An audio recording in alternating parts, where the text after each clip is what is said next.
The day he walked across that stage in his cap and gown, I was beaming with pride, but his words shattered me completely.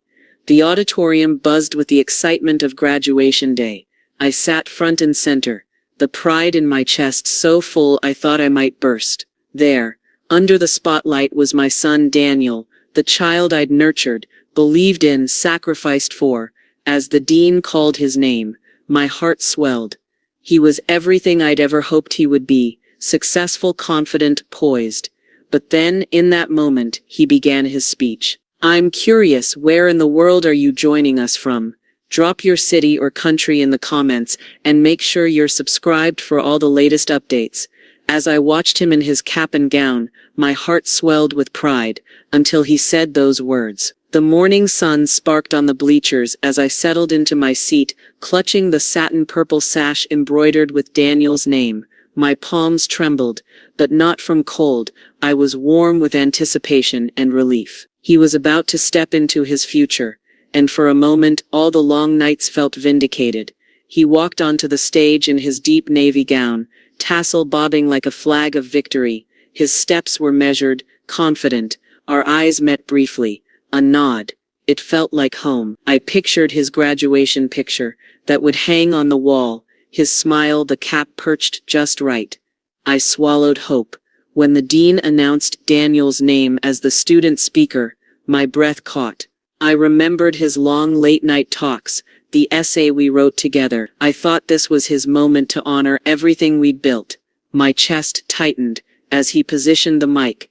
"Thank you," he began, his voice calm. "Faculty, family, friends, this is a day we've awaited." He paused, eyes scanning the rows. I leaned forward. What would he say next? Would he mention me? Instead, he smiled. Graduation is often described as the culmination of support, but sometimes where you think help is, you find resistance. The audience stirred. I straightened. His tone shifted. I stood in classes, carried budge, pulled all-nighters, not because someone encouraged me, but despite being weighed down by well-meaning chains. Laughter rippled from the crowd. As the words landed, my heartbeat faltered.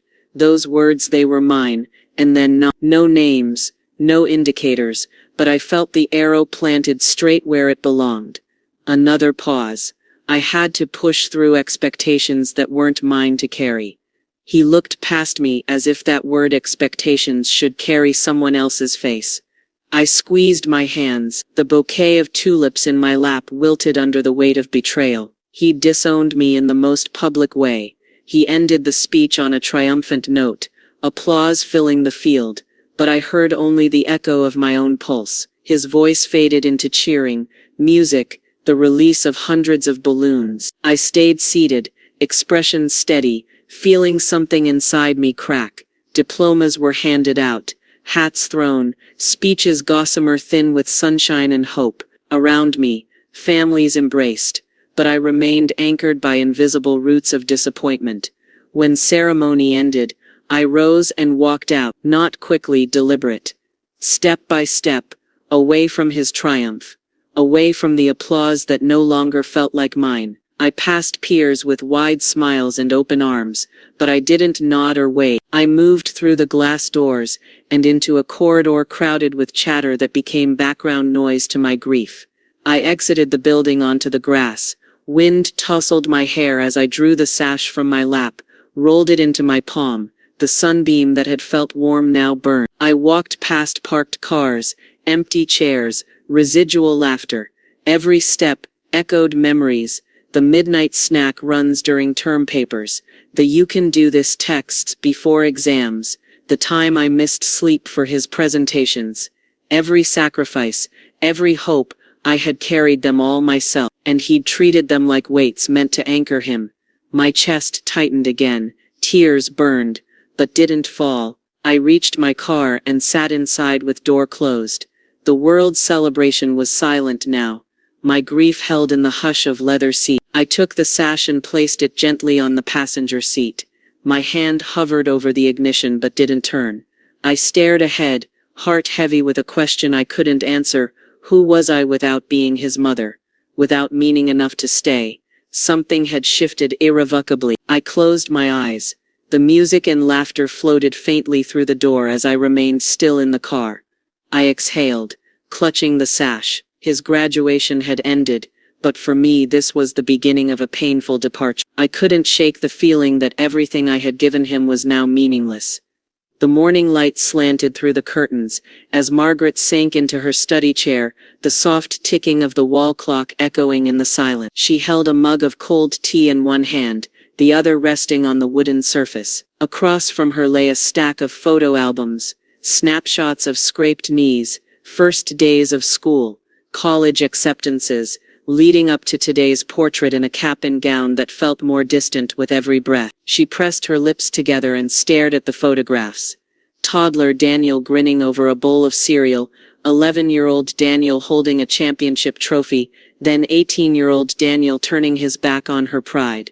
Her heart twisted as she recalled his speech. Every achievement, late-night studying, weekend tutoring sessions, the jobs she juggled had once been his strength. Now, those payoffs felt like ledgers of debt unacknowledged. I couldn't shake the feeling that everything I had given him was now meaningless. Her voice was a whisper, curling into the quiet study. The silk throw she draped over her shoulders carried memories of long nights spent redrafting essays at the dining table, her worn fingers scribbling words of encouragement. She fingered the edge of the fabric, grounding her. Margaret opened her laptop and typed slowly into the search bar. Family law attorney local. She hesitated, thumb pausing over the trackpad. It felt like betrayal.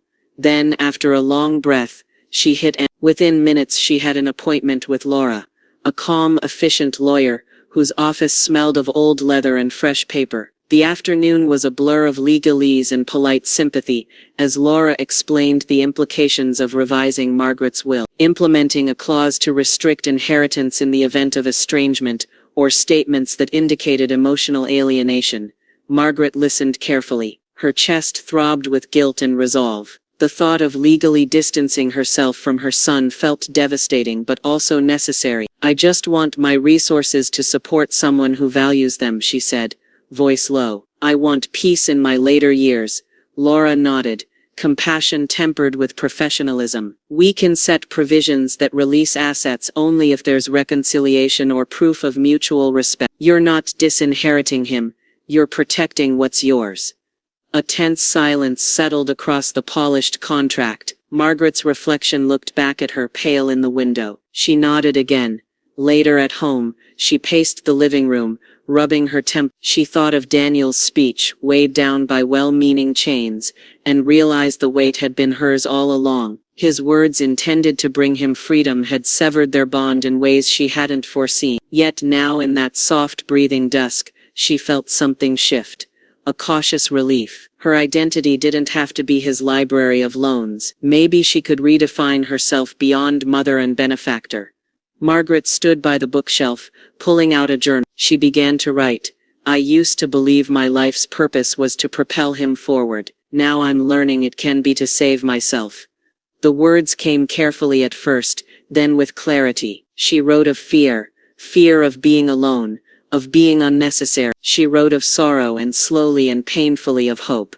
Hope that she could rebuild a life with dignity, that her later years might be defined not by sacrifice, but by self-worth. She closed the journal and opened her laptop again. An email to Laura, 2 lines long.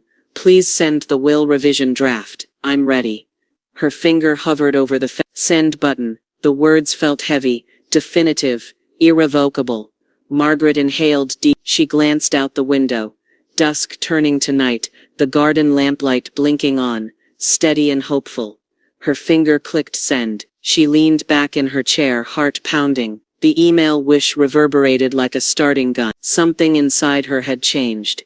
Love had bent into something quieter, more enduring, and in that quiet a different future was beginning. When the papers were final, I couldn't help but wonder, would this change anything between us? The evening light pooled across the desk as Margaret signed the final will alterations. Each stroke of her pen felt deliberate, removing Daniel's name, increasing Lily's share, designating her favorite charities. The papers lay in neat stacks before her, edges crisp, fine. She exhaled slowly, tension slipping down from her shoulders but not away entirely. When the documents were returned to her by Laura's assistant, sealed envelopes, official stamps, Margaret closed her eyes. Would this change anything between us? Her heart fluttered with both relief and dread. The anger that burned after his speech had cooled, but a cold resolve had stayed. This felt necessary now. Later, in the soft hush of their living room, John arrived home. He carried 2 glasses of wine, approached carefully, sensing the gravity in the air. "You made a decision," he said quietly, placing a glass near her hand.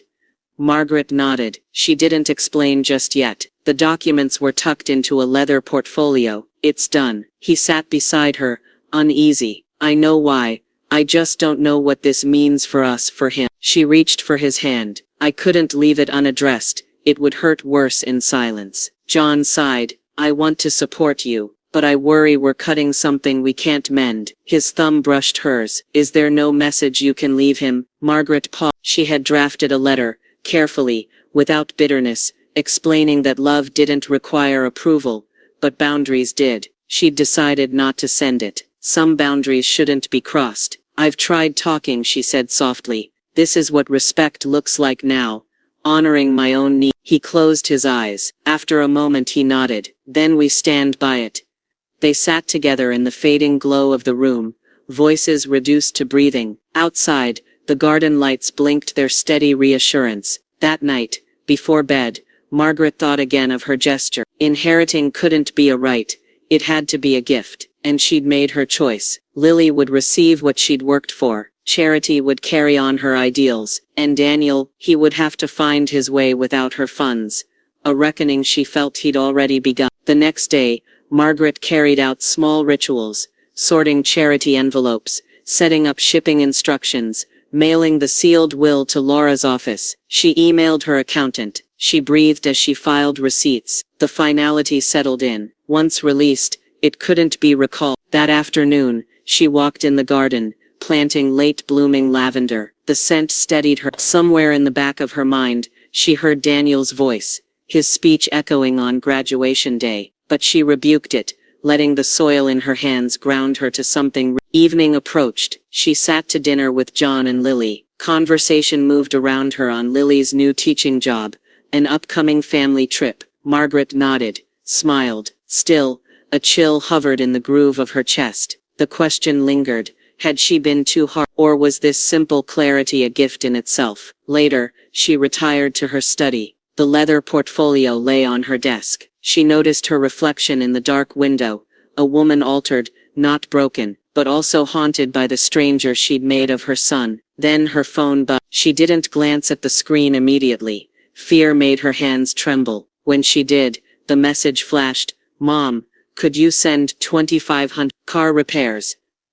Thanks, Dan." She stared. The request felt ordinary and shattering. He didn't ask about her morning, her feelings, her choices. He only wanted money, as if none of this mattered to him. Her breath caught. Margaret set her glass aside, fingers shaking. He had asked for support, money, while she had removed him from her legacy. She closed her eyes and wondered, did love require strength, or had she just proven how little his love cost him? Daniel called in the middle of the night, his voice cold as ice. "You cut me out, didn't you?" Margaret stirred awake to the shrill ring of the phone. Her nightgown whispered against the satin sheet as she reached for the receiver. It was 2:14 a.m., her heart already pounding. "Mom."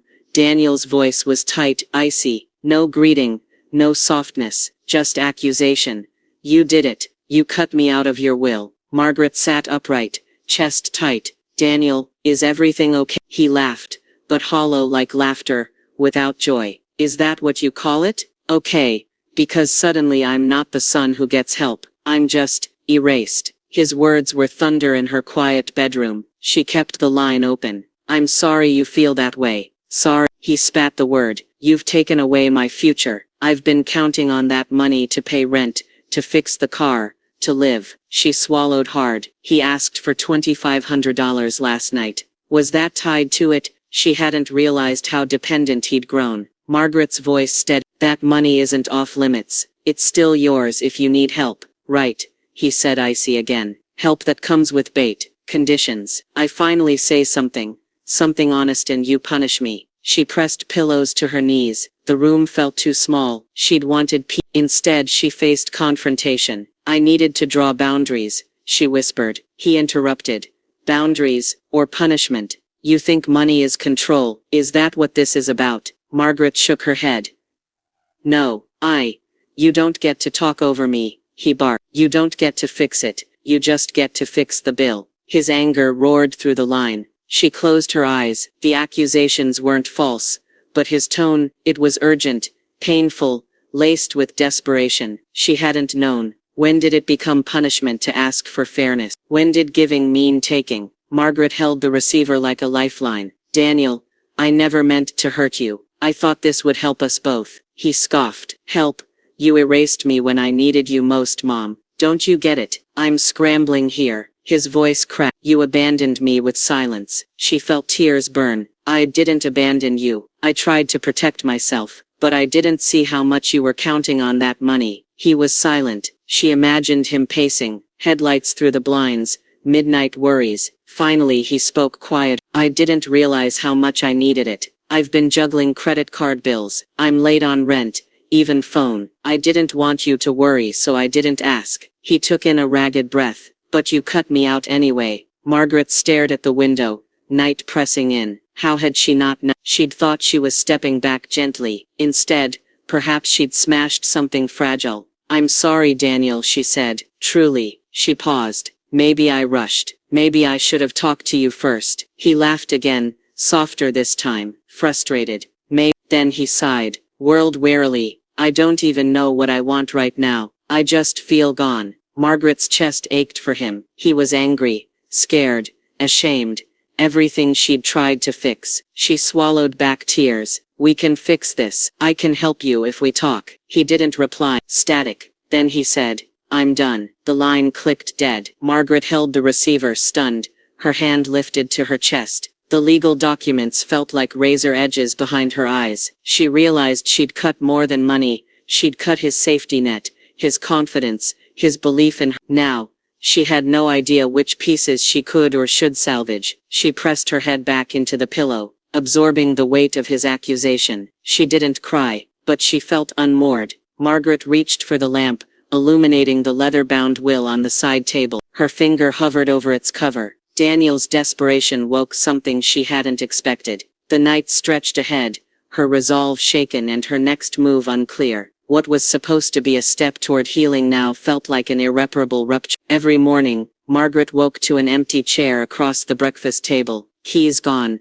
phone unanswered. The day felt hollow without his voice. She poured her tea, sipping slowly, tasting loss. Daniel now avoided family calls, missed dinners. He no longer texted to check in. The distance seeped into her bones. Margaret caught herself scanning his room as if he might appear at the door, but it remained untouched, frozen in a single moment of absence. Lily hovered at her mother's side one afternoon in the kitchen, worry in her gentle eye. Mom, maybe you should call him again. Margaret wiped a crumb from the table. I did, and he hung up. That's not his real self, Lily said softly. Maybe I could reach him. Margaret studied her daughter, who had always been the quieter anchor in their family. He needs space, she said quietly. But I don't know if space alone can mend this. Lily hesitated, then whispered, We're worried, Mom. Margaret looked out the window. The late spring garden bathed in pale warmth. She longed for sunlight inside her. I know, sweetheart, she said, voice trembling. Me too. Later she found herself sorting through old birthday cards, the ones Daniel had written when he was small. She pressed each envelope to her face, memorizing the loops of his handwriting. Determination and nostalgia tangled in her chest. She wasn't trying to erase him, just assert herself. John watched from the doorway before dinner. Are you okay? Margaret gave a small smile. I will be. He sighed. I want to say something, but I have no words. She nodded, tears wet in her eyes. Me neither. He sat, and they ate quietly, the empty chair a mute accusation between them. Margaret spent afternoons writing drafts in her study, letters she'd never send. Lines like, Daniel, I miss you. I understand your anger. I'm sorry for how things hurt, but I had to protect myself. I had to remember who I am outside being helpful mother. She stopped. Could she send it, Would he read it or dismiss it? One morning she saw his car outside, its front end dented, door ajar, no one inside. Panic struck. She ran outside, heart in her throat, but it was unlocked, empty. The driveway mocked her with its silence. Inside, John met her in the hall. "It's gone," she whispered. "He's gone. And even when he comes back, I don't know if he will." He didn't reply. He just hugged her. Tight. Days passed. No word. No sign. Margaret began leaving voicemails, soft, steady reminders that she loved him. She asked about rent money, about repairs, about simple things that might reconnect them. Then she stopped, because each unanswered ring felt like a verdict.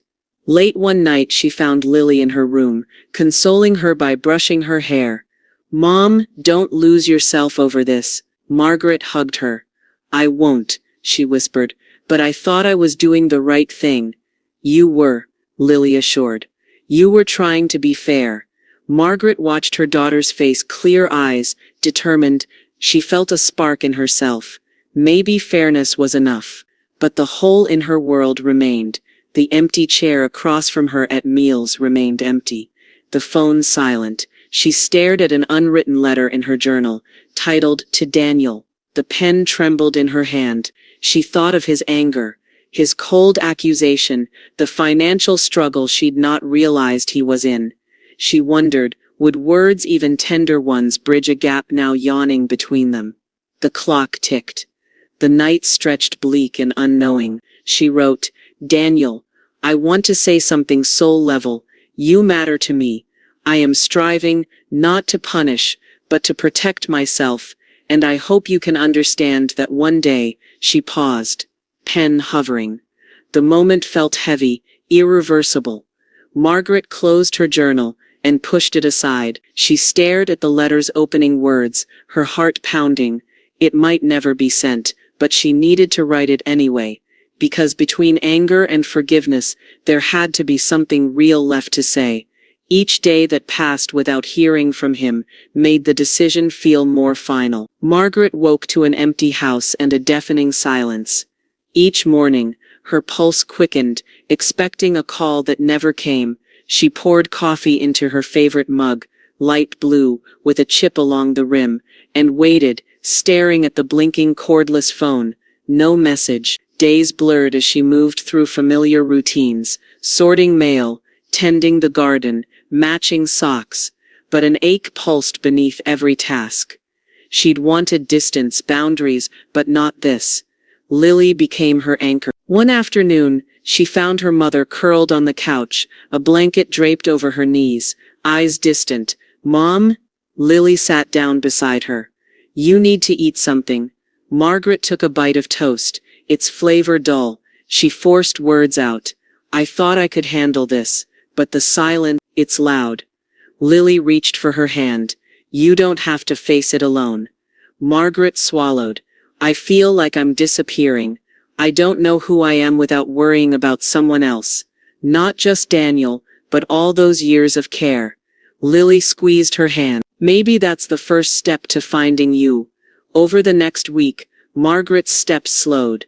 She skipped chores, lingered in front of the garden gate, watched bees drift over lavender. Her journal littered with half-sent letters and empty pages. The ache tightened, like a bruise she couldn't rub away. One morning, she caught her reflection in the hallway mirror, the same kind eyes, but gone quiet.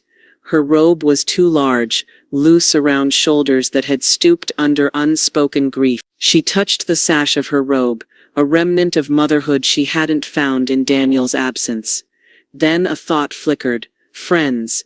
She realized she hadn't seen Miss Garcia, the neighbor who baked pies, or attended Mrs. Patel's book club in months. Her life had narrowed to two people, her husband and a son who no longer spoke. She picked up the phone and dialed a number from her address book. "Margaret?" The voice sounded surprised, warm. "It's been ages." "I know," Margaret said, voice soft. "But would you like to have tea tomorrow?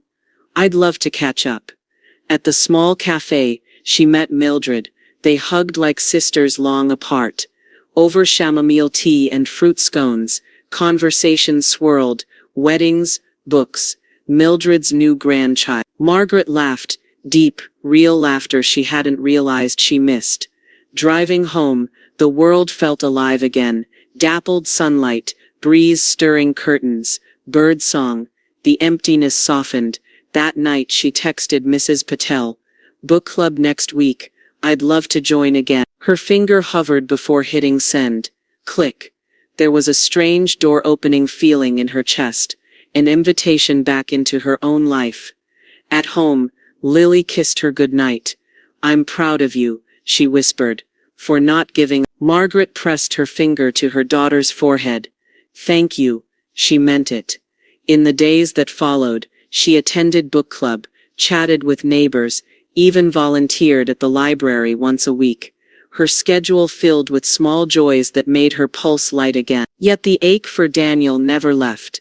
In class discussions or library aisles, she would think, "If only you could see me now." The urge to call him came daily, morning after tea at night, but she didn't. She tended her journal, writing reflections now filled with resilience, heartbreak, hope. She'd moved from anger to grief, and now toward self-discovery. She was learning that boundaries could hold space, but didn't have to be walls around her life. One evening, she returned home to find her phone buzzing, a single notification from Daniel's number. Her finger hovered above the screen as her heart thundered. Her breath caught. The silence had been broken. Margaret stared at the message preview, no words shown, just from Daniel. Her heart pounded as she hesitated. Should she open, or let the quiet hold one moment longer before its echo returned? I opened the message with trembling hands. What could he possibly say now? Margaret stared at her phone, thumb hovering over Daniel's name. The message preview read simply, "Can we talk?" No apology, no context, just the 3 words. Her breath caught. She sank into the living room armchair, the evening light soft against the walls. Lily sat across from her, knitting in her lap, sensing the shift in the air. "It's him," Margaret whispered. Lily set her needles aside. "Do you want to read it?" Margaret's fingers trembled. "Yes. And no." She looked at her daughter. "I'm afraid of what it means. After all this time, what does he want?" Lily stood and joined her. "Maybe he's hurt. Maybe he's sorry." Her voice was gentle but sure. "Either way, you deserve to hear him out." Margaret nodded, tears brimming. She pressed the message, and watched the words fill the screen. "Mom, I owe you. I know I hurt you. Can we meet tomorrow? Coffee?" Her chest tightened. Not blame, not demand. A question. A seed of something possible. "He wants to meet," she said, voice soft. Relief mingled with fear. Lily reached across and took her hand. "Take your time. You don't have to say yes." Margaret swallowed, tasting both hope and caution.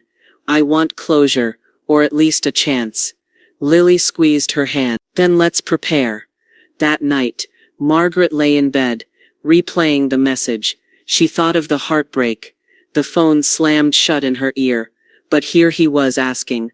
Morning sunlight spilled through the curtains. Margaret dressed slowly, choosing a soft blouse and cardigan. She rehearsed words in her mind. "Be calm. Be honest. Listen." Her pulse echoed in her ears. At breakfast the kitchen smelled of toast and coffee. Lily hovered, warm eyes steady. "Are you sure?" she asked. Margaret nodded. "Yes.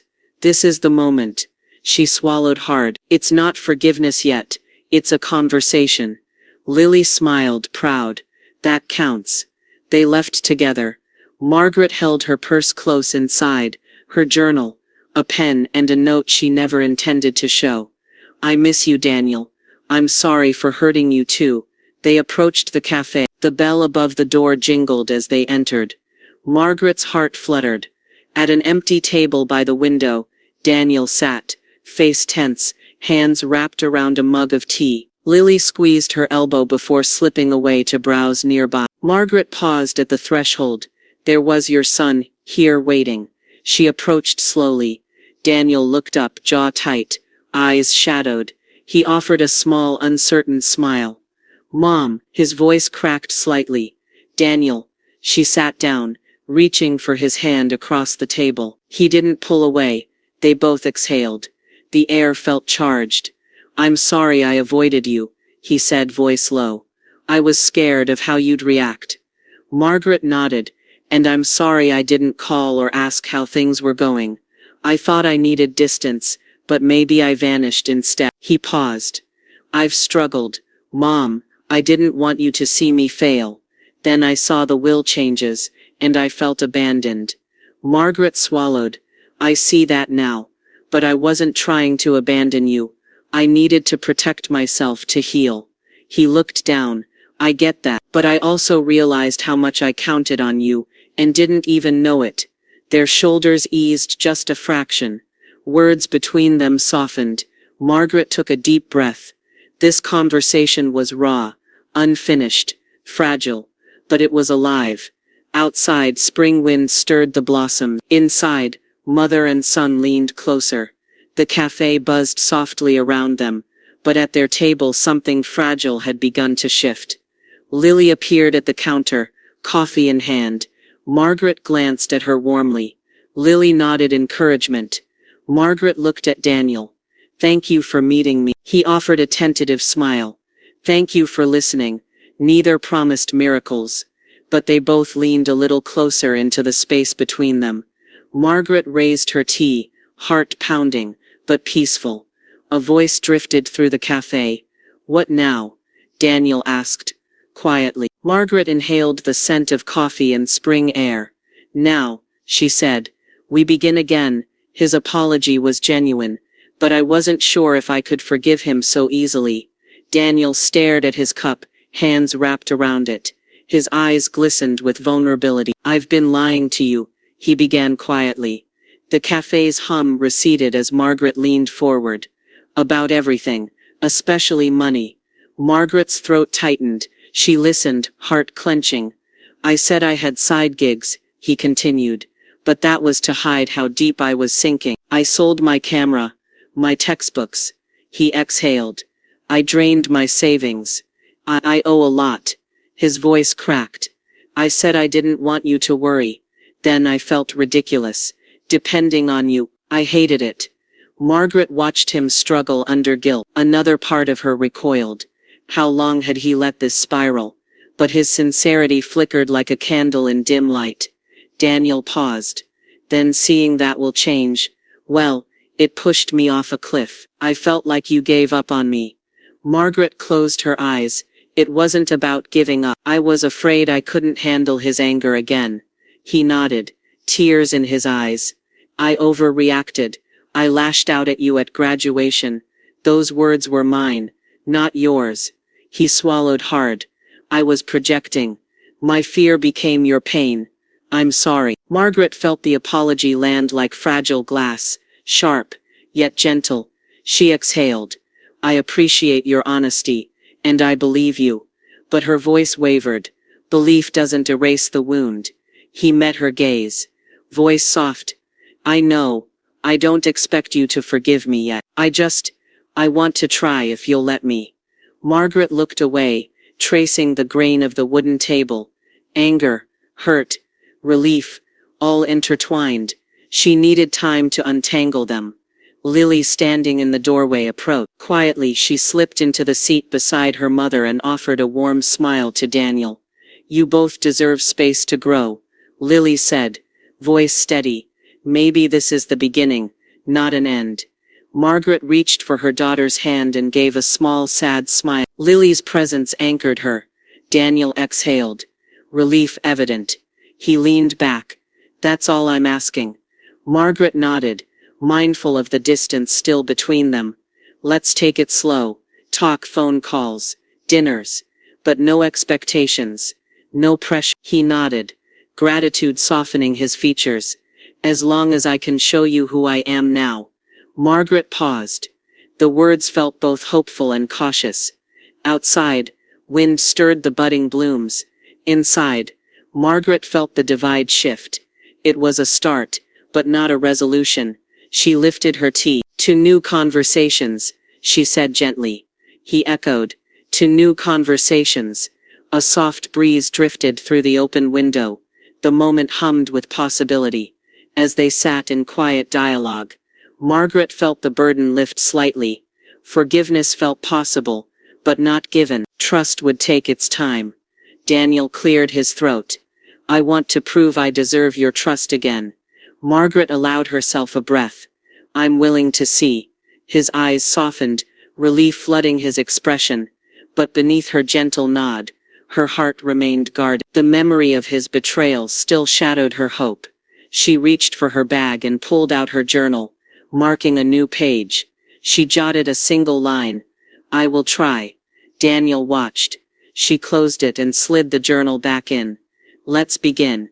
He nodded, reaching for his phone. Her pulse fluttered, unstated, unspoken questions spun in her mind.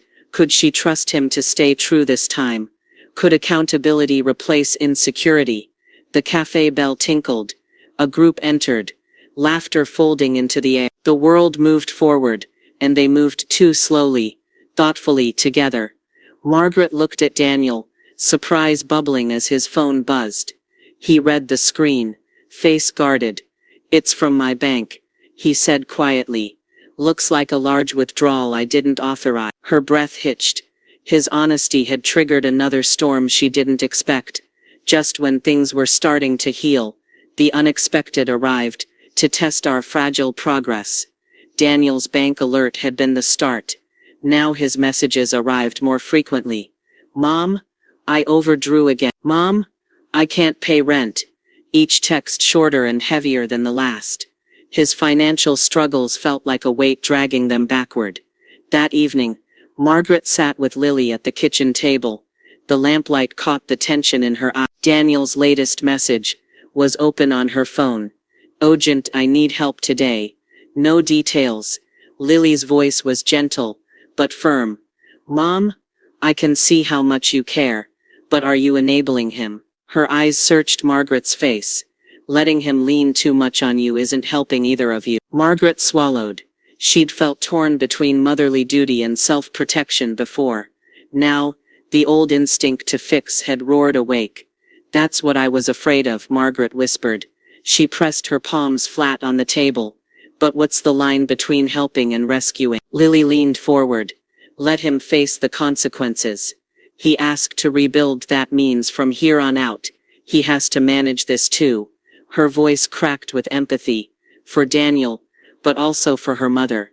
Margaret nodded slowly. Her heart ached at Lily's word. Could she risk pulling back again? That night, John joined her in the family room. He'd overheard from the doorway. Mary, he said gently. He's still sinking. You step in once more, and we're back at the same chasm. Margaret met his gaze. I know, she touched his hand, but walking away completely isn't an option. The scars from graduate years ago still marked her resolve. John sighed. Then we set limits. We're all here, but you're not alone this time. He has to talk to someone else. You can't be his only option. Tears formed behind Margaret's eyes. He's fragile. He needs support now more than ever. Support, not bailouts. John reminded her softly. She exhaled. You're right. I'll do that. 2 days later, Daniel rang. Mom? His voice cracked over the phone. The rent check bounced. Again, I don't know what to do. Margaret pressed back tears. Do you want rent? Food? Let's list what you need. And I'll get you a one-time payment. But then we'll set up a plan. Budget. Help, maybe a non-profit program. There was silence. When he answered, his voice was hollow. Thank you. She hesitated. We'll walk this together. Or you walk it. He exhaled. Okay. Margaret ended the call and sank into the couch. This was different. This time she felt less like a rescuer. More like a partner setting the path out of love. Not obligation. Lily found her there later, wrapping an arm around her. I'm proud of you, Mom. Her voice trembled. You're still there. But you're not losing yourself either. Margaret closed her eyes. That's what love feels like. I think. Over the next days, Margaret helped Daniel set a budget. She researched job programs, suggested he call an old professor. She tied the one-time payment to a clear agreement. No more calls for month 1. She felt uneasy, but firm. Daniel complied. Their next phone call was warm, hollowed by hope. He said, "I'll figure this out. I promise." Margaret nodded, though he couldn't see. "I believe you." Then came the next weekend. A jog in the garden with John and Lily.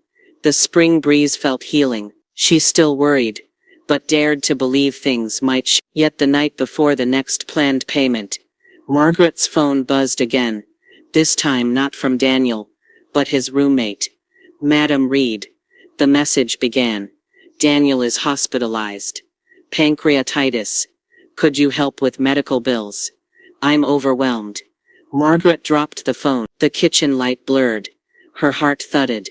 She faced the question anew. Rescue or abandon?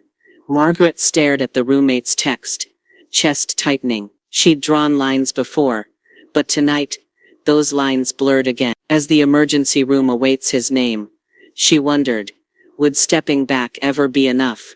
The weight of his lies crushed me. Had I been blind to what was really going on? The overhead light in the kitchen cast sharp angles across the countertop. As Margaret poured herself a glass of water, the roommate's message hovered on her screen. Daniel was in the hospital. Pancreatitis. Medical bills looming. She closed her eyes, exhaling against the steady hum of the refrigerator. Late that night, when John and Lily were asleep, her phone lit up again. This time with a video call from Daniel, swollen-cheeked and pale. He appeared on the screen with a look of shame more than pain. "Mom?" he whispered, voice fractured. "I didn't tell you how bad it was." His eyes glistened. He swallowed. "It's not just rent or bills. I've been gambling on crypto. Stocks I borrowed from friends. I lost everything. I couldn't quit." Margaret's heart sank. She'd helped him budget, and guided him toward recovery. But the truth was deeper, more devastating. Her calm unraveled. "Why didn't you tell me?" He looked away, voice cracking. "I was too ashamed. I thought I could fix it. Then the hospital. Then the debts. I panicked." The kitchen light felt harsh as Margaret steadied herself. Every sacrifice she'd made, every boundary set, and then redrawn. It had been for this moment, yet she realized she could no longer be his safety net. "I'm here," she said softly, "but I need to protect myself too." He nodded, tears sliding down his face. "I know, and I don't blame you." Margaret silenced the call and sat in silence, the weight of his confession pressing down. Had she enabled him all along? She pictured his anxious phone calls, her efforts to keep him afloat. Now faced with his truth, she realized those efforts kept him from hitting the ground, so he couldn't learn to stand. Morning light found her in her study. She pulled out financial statements, retirement accounts, savings, investment, her assets, and his liabilities, scrawled notes connecting them. She felt a twinge of guilt as she reviewed transfers she'd made on his behalf. It was time to untangle. Lily arrived with tea and concern. "You look exhausted." Margaret ran her fingers over the statement. "I have to separate things, divide my savings, create a trust, protect our future and his." Lily's voice was soft. "It's reasonable." She touched her mother's arm. "I'll help." They spent the afternoon on calls with financial advisors and bank officers. Margaret felt anxiety writhing beneath her skin as she redirected accounts into joint custody with John, set spending limits, and arranged automatic transfers for agreed-upon support to Daniel. That evening, she sat alone at the table. As the advisor's list of steps blinked on her laptop, she closed her eyes. She thought of helping Daniel, always helping, and realized now it had protected him from consequences more than from hardship. John joined her silently and placed his hand on hers. "You're doing the right thing," he said. "It doesn't mean you don't love him." Margaret looked at his steady presence and let tears come. "I want to protect, but not at the cost of destroying myself." She rose to begin shifting funds. She reallocated savings, signed beneficiary updates, changed passwords. With each click she felt a painful liberation. Lily moved between them. We're here together. That night, Margaret lay in bed feeling raw. This shift felt like an ending, but it also felt like reclaiming herself. She drafted a text to Daniel. Been working on finances. I'll continue agreed support schedule. I love you, but I can't carry your burdens alone. She paused, then hit send. Minutes later, phones buzzed simultaneously. Daniel's reply. Understood. Thank you. Margaret stared at the screen. No enthusiasm, no despair, just practical resolve. Guilt flared, but she pressed it down. She had done the work. She had drawn the line. He would feel its sting, so he could choose his next step. The room was silent, but something fundamental had changed. She was no longer his fallback. She was standing beside him, still willing to support, but no longer falling for him. She closed her laptop, heart pounding. Her eyes drifted upward. The moonlight shone through the window, quiet, steady. Margaret exhaled, realizing the next step would be the hardest, waiting to see if Daniel would still walk with her, or walk away entirely. The realization hit hard. This wasn't about love anymore. It was about survival. Margaret awoke to filtered sunlight and an instant ache in her chest. Daniel's last text, a plea for help, loomed in her mind. She knew today would be the day she had to draw the final line. At breakfast, she and Lily shared toast in silence. Lily's eyes were kind, but Margaret saw concern. "Mom, are you okay?" Lily asked gently. "I am," Margaret replied, voice steadier than she felt. "Today I'm doing what's right for all of us." Lily nodded, taking her hand. Margaret squeezed back, grateful for her daughter's unspoken support. Later that morning, Margaret sat in her study, phone before her. Daniel's name glowed. A draft message, "I'm here," but she couldn't send that anymore. This time must be different. The weight of his dependency shifted in her mind. She'd tried rescuing him, budget plans, payments, emotional lifelines, but each little save tethered her more tightly to his crisis. And with every rescue, she felt herself fray. The clock ticked as she scrolled through her call history. 23 calls, dozens of texts, most unanswered, some pleading, others demanding. She realized love had become liability. She pressed, "Daniel, I care, but I must step back. I need time to heal too." She hit send, heart pounding. Then she took a deep breath and blocked his number. Instantly, a quiet descended that felt both void and sanctuary. The phone slid from her fingers. She stared at the blank screen, heart hammering. Moments later, John found her in the living room. "Did you?" His eyes were on her phone. Margaret nodded once, blinked away tears. "I did." John knelt beside her and held her hand.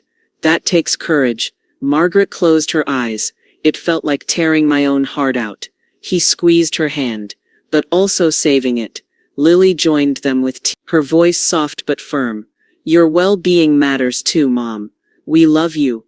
Margaret looked between them, her family, her rock. The ache was still there, but stronger now was the sense of reclaimed space. That afternoon, she packed lighter bags, clothes for a short retreat she'd been considering. She left behind felt like letting go. She paused by the staircase, hand brushing the railing, leaning into her calm. Inside, memories of Daniel's fights, heartbreaks, and hospital nights flickered, but beneath them, harder memories glimmered, of her mother's words. "You matter," echoing in her mind. She let those memories guide her. Later, Margaret stepped outside into the breeze. She breathed deeply, chest tightening, but steadier with each step. The garden smelled of fresh blooms, a reminder that growth can follow grief. She opened a journal and wrote, "Today I chose myself. That doesn't make me selfish. It makes me whole." Tears came quietly, not from regret, but from relief. By dusk she set the journal aside. She'd scheduled her retreat, 3 days by a lake cabin, time to reflect, recharge and process. That evening, she and John walked in their garden. He gently kissed her on the forehead. "You're not alone," he promised. Margaret nodded. "I know, and that makes all the difference." Upstairs, Lily tucked in early. "I'm proud of you," she whispered. Margaret kissed her forehead. "Thank you, sweetheart." At midnight, Margaret lay in bed, phone buzzing on the nightstand, spam alerts, friend texts, but no sign of Daniel. She closed her eye. Part of her lived with the pain. Another part rested in relief. She realized survival often demands sacrifice, even of the heart. The moonlight slanted through the curtains. Margaret summoned courage she never imagined she'd need. She whispered into the dark, "I choose peace." Margaret reached for her phone and blocked Daniel's number. Silence followed hers and his. She inhaled, the finality settling in. Love had cost her. But today, survival was the legacy she reclaimed. It was over. And yet somehow, it felt like a new beginning. After 3 days at the lake cabin, Margaret returned home feeling lighter. The retreat had offered space, quiet mornings by the water, journals filled with sketches and reflections, new plans for life that didn't revolve around Daniel. Back in her study, she cleared the desk of old photos and paperwork. Where once his graduation picture sat, she placed a pot of fresh basil and a framed photo of her and Lily at the book club. It was deliberate, a small act of reclamation. Lily arrived with a vase of wild flowers. "Welcome home," she said softly. "It's good to see you smiling." Margaret returned the smile. "I'm ready to begin." She hugged her daughter. Over dinner, the two mapped out Margaret's next steps, a painting class at the community college, rejoining the garden club, and a spring trip with a friend to the coast. Lily's eyes shone. "It's your time now," she whispered. Margaret needed that affirmation. She cleared space in her closet, packed away formal clothes she hadn't worn in years, and hung vibrant new tops and sneakers instead. Every clothing choice felt like reclaiming chapters she'd set aside long ago. The next morning, she laced up her shoes and stepped into a watercolor class. The room buzzed with color and encouragement. Brushes in hand, she painted petals in soft washes of rose and violet, intuitive strokes reconnecting her with joy. Mrs. Patel smiled and said, "You've missed this." Margaret thought, "Yes, I have." In the weeks that followed, her days filled with solo walks, volunteering at the library, and tending her garden. She discovered new roots in old soil, and welcomed new friendships. Mrs. Garcia invited her on weekend hikes. Over lunch, she told Margaret, "You're blooming again." By evening, she and Lily would cook dinner together, trying new recipes. Wine glasses clinked, laughter filled rooms that once echoed only questions about Daniel. Margaret found she could breathe again. Still, part of her watched the driveway, scanning for signs of him. But she didn't. She had stopped asking herself what he might need, and started asking what she needed. For the first time, she felt the tug of possibility outweighing the pull of regret. One Saturday morning, while sorting papers in the study, Lily found the leather portfolio, the will, the account. She tucked it away with care. Margaret passed by and said, "That's for us, for our future." Lily nodded, words unnecessary. By spring, the basil on her desk towered. The garden bloomed all around, early irises opening to the sun. Margaret spent Sunday afternoons reading in the dappled shade, hands soft in pages that weren't financial ledgers. Even John sensed the shift. He watched her arranging pots, planning a small fundraiser for the library's new program. "You look alive," he said one night. She brushed his arm, and whispered, "I feel alive." Then one afternoon, the mail arrived with a heavy, slender envelope. Margaret sank into her chair. Her name was written in familiar handwriting, Daniel's. Her fingers trembled as she tore it open. Inside was a letter. "Mom, I don't know if I deserve forgiveness, but I'm sorry. I understand why you had to cut me off. I have so much to fix in myself. If you ever want to talk, I'll be here. If not, I'll always love you." Her breath caught. The letter felt like grief and hope rolled into one. She folded it slowly, placing it on the desk beside her journal. She stared at the words raw and real. She felt a stir of compassion and heartbreak. Lily entered quietly. Margaret handed her the note. He wrote. Lily read it and looked up. "What will you do?" Margaret paused. She felt the whisper of peace she'd found, and a mother's desire that never truly leaves. She took Lily's hand. "I'll respond when I'm ready." They sat together in the late afternoon light, the house calm but charged. Margaret realized that while this chapter had ended, another more fragile but full of promise was beginning, because sometimes endings are the groundwork for something new, forged in boundaries and gratitude. Margaret traced the letter's edges, heart steady. The return address felt like a door left slightly open, a breath hitched in her chest. She looked toward the sunset through the window. Possibility, not forgiveness, not yet, but the promise of it, shimmering just beyond the horizon. His words on the page were as cold as they were desperate. Could I forgive him? Margaret sat at her desk, sunlight glinting off the letter's edges. Daniel's script was tidy, controlled, yet beneath it lay tremors of regret. I don't know how to fix myself yet, but I need you to know I'm trying. She reread the lines, her chest tightened, torn between relief and caution. Forgiveness felt like a gift, and a risk. John's soft voice came from the doorway. You're doing the right thing, taking your time. He folded the letter into an envelope, and placed both in her palm. Lily stood beside him. Mom, you're allowed to say I care, but I need time. She squeezed Margaret's shoulder. Healing isn't immediate, and forgiveness can be slow. Margaret closed her eyes. She pictured Daniel's pale hospital face, his eyes brimming with vulnerability. But she also remembered the sting of his graduation words, the lies he'd admitted, the nights she'd stored grief like kindling. She swallowed. I don't want to close the door completely, but I can't open it all the way either. Lily nodded. Then open it a crack.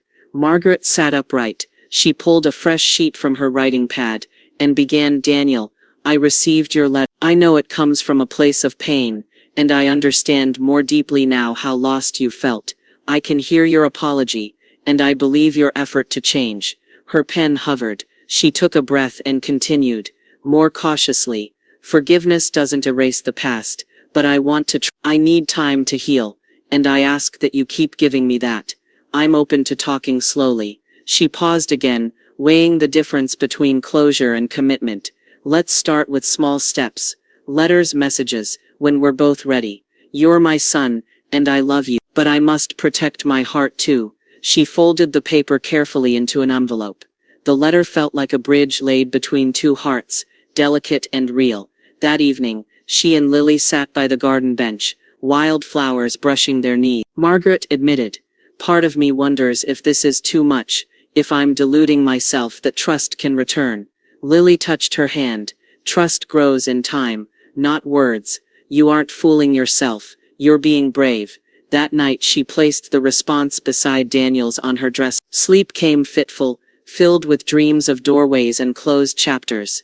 The next morning, after breakfast, Margaret stood at the mailbox and dropped the envelope in. Her pulse thundered with hope and fear. Inside at home, she cleared her mindset by tending roses, snipping deadheads, letting sap fill her fingers. Each cut felt symbolic, cutting away old pain for new growth. John watched quietly. Are you okay? He asked. She nodded, brushing soil from her hand. This feels like the right next step. Over the next days, the house hummed in quiet anticipation. She filled her time with classes and reading, but her thoughts often drifted to Daniel, what his expression would be when he received her reply. Late one afternoon, Margaret came home to find Lily waiting by the door, her phone held close. Mom, Lily said softly, he wrote you back. Margaret's breath caught. She reached for the phone. Lily handed it over. On the screen, Daniel's message read, Mom, thank you. I don't deserve it, but I'll earn it. I'm getting help for what's been behind everything. It's more than money. I'll wait. I love you. Margaret let the phone rest in her lap. The words glowed against the dim living room light. She closed her eyes. A warm thrum echoed in her chest. A cautious hope, threaded with the ache she'd carried for months. Outside, evening breeze turned leaves bright, in the golden hour. Margaret raised her head, and breathed in deeply. Forgiveness might unfold slowly, but in his admission lay possibility. Margaret pressed her fingers to her heart. A single tear slipped free, not for sorrow, but for the fragile reawakening of something she thought lost. The mother and son she'd both yearned to become together. This wasn't about forgiveness, it was about moving on, whether we healed or not. Margaret stood at the kitchen window, the steam of her morning tea curling upward, like the shifting contours of her new life. The letter from Daniel rested on the table behind her, folded neatly, a symbol not of closure, but of cautious continuation. She had written back, brief but honest. Yes, she was open. Yes, she loved him, but healing would come on her terms. It had been a week since she mailed her reply. In that time, Margaret found herself reclaiming hours once lost to worry. She joined an art exhibit at the local community center, submitted a piece titled Still Blooming. She spent evenings with Lily baking, their laughter rising over music and whisks. Lily noticed the change. "You look lighter," she said one afternoon, watching Margaret trim roses by the porch. "I feel it," Margaret replied, "like I've finally given myself permission to live without waiting." Daniel's presence hadn't disappeared entirely. He'd sent a few texts, each more grounded than the last. "Starting therapy. It's rough, but I needed it." Another read, "Didn't realize how much of me was still that scared kid. I'm trying." Margaret read them all. She didn't always respond. Sometimes she simply breathed them in, like early spring air, tentative, fresh, not yet trustworthy. One day a small package arrived. Inside, a framed photo of Daniel as a child, covered in scribbled crayon heart. A note accompanied it. "Found this in storage. Thought it belonged with you." Margaret smiled faintly. It wasn't reconciliation, but it was effort. She placed the photo on the bookshelf, not front and center, but not hidden either. As April deepened, Margaret and John took long walks in the evening. They talked about their own future, maybe a road trip, maybe just a new garden shed. Margaret felt the shift in her steps, no longer tiptoeing around guilt. Her pace belonged to her. One weekend, Lily invited her to a mother-daughter retreat in the mountains. Margaret said yes without hesitation. The two of them hiked trails, painted rocks, and lay under the stars, whispering memories and dreams. Margaret shared stories from her youth Lily had never heard, about a poetry contest, a broken engagement, her first solo apartment. "You had a whole world before us," Lily said, eyes wide with admiration. "I did," Margaret replied softly, "and I want to find her again." The days settled into a rhythm. Margaret didn't expect perfection, just progress. Some nights she still woke with a pang, missing the boy Daniel had once been, but she no longer let the ache define her. Then on a quiet Thursday morning, her phone buzzed. Daniel's name. She hesitated, coffee in one hand, thumb above the screen. "Mom, can we talk? I need your help with something important." Margaret froze. The wording was different this time. Not a plea, not a rescue cry, just a request. She stared out the window as birds landed on the feeder, pecking cautiously. Her heartbeat picked up. It wasn't fear, just the echo of old patterns. She didn't answer. Not yet. Instead, she sat at the table and pulled out her journal. "He's reaching again. Not for money, not for escape. Just help. Am I ready? Can I be present without disappearing?" She tapped the pen against her chin, the silence of the house growing charged. Lily walked in, still in pajamas. "Everything okay?" Margaret nodded, placing her phone face down. "He reached out." "Yes, but it's different this time." Her voice held both wonder and weariness. Lily leaned on the counter. "You don't have to decide today." Margaret smiled faintly. "No," she said, "but I think I already know." Margaret picked up her phone once more, reading the message again. Something important. Her breath caught not in dread, but in something stranger. A flicker of readiness. Whatever he was about to ask, she would finally answer with her whole hard-earned self. "He called me disposable today. He called me his greatest strength." The late spring air drifted in through the open window as Margaret stirred cream into her coffee. Her hand paused mid-swirl when her phone buzzed again. "Daniel, can we meet? Just to talk. I'd like to see you." She reread the message, searching it for signs of manipulation, of old patterns wrapped in new language, but found none. Only clarity. She typed, "Yes, tomorrow at the garden." The next day Margaret arrived early, a knitted shawl over her shoulder. The rose bushes were in bloom, bursting with color and scent. She chose a bench beneath a tree, just beginning to flower. Daniel arrived 5 minutes late. No excuses, no apologies, just a quiet, cautious step toward her. His face was leaner, more grounded. His eyes held shadows. Yes, but also light. "Hi, Mom," he said. She nodded. Hi, Daniel. They sat in silence for a moment, the chirping of finches bridging the distance between them. I've been going to therapy, he said softly. Real therapy. I talk about the addiction, the shame. He laughed nervously. You come up a lot. Margaret raised an eyebrow. Should I be worried? No, he said, smiling faintly. They think you're remarkable. She didn't speak. She didn't have to. I said terrible things, he continued. Graduation day. I've replayed it so many times. You were the one person who never gave up on me and I punished you for it. Margaret inhaled slowly. I wasn't perfect. I didn't always handle it well. But you showed up, he said. Always. A long pause stretched between them, before he reached into his jacket and pulled out a folded page. He handed it to her. I had to write it down first. I knew I'd mess it up if I said it out loud. Margaret opened it, scanning the words slowly. Her eyes paused on a single line. I used to think you were holding me back. Now I see you were the only thing holding me up. Tears stung her eyes. Not sorrow, not grief, just the breaking of a long silence. I forgive you, she whispered. He closed his eyes. When he opened them again, they were rimmed with tears. Thank you. A breeze rustled the branches overhead. For the first time in years, Margaret felt the ache in her chest ease, not because everything had been fixed, but because it didn't need to be perfect to be real. Later, Lily joined them, a takeout picnic in hand. She sat on the grass beside them, barefoot and beaming. You two look like something important just happened. It did, Margaret said simply. They ate together, laughter beginning to thread through the afternoon. Daniel offered to help Lily move some bookshelves the following weekend. He mentioned applying for a job at a local nonprofit.